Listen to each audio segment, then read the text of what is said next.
kendo waseneno lwete kaka chalo. Wasudo Nyakoromoki, moko kuom mine ma oting'o mago mawuok e riwruok mar maendeleo ya wanawake kod bunge la wananchi e kaunti ma Migori ne obago ng'anyo mamuol ka giseyo moko kuom josiasa machuo ma giwacho ni buogo jotelo ma mine kendo diro negi weche moko ma ok odhi kare.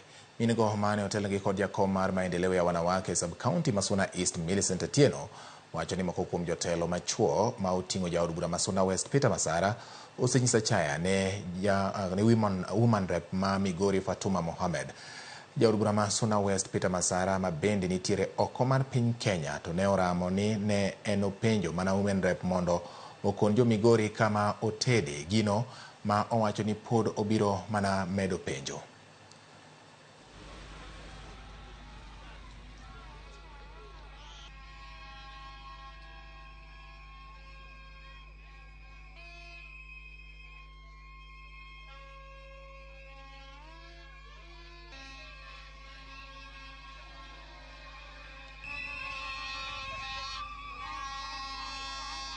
Wan kaka maendeleo ya wanawake wakwedo weche mag violence miketo ni mine.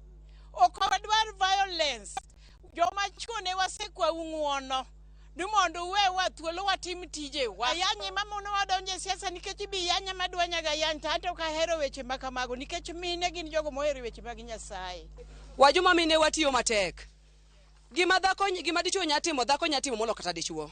To wadwaro mana luor. Ok wadwa mondo iyanywa mok ber. To ne wang'anyo mamuol mondo mi wayud hakiwa mar luor ni. Fatuma nie department ne mar women leader wa kaka Fatuma network.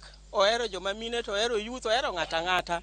The terms Masara en bunge mar Suna West.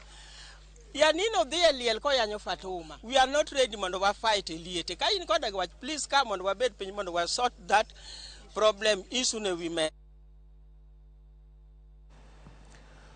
Jodak ma Ramba sub county Marida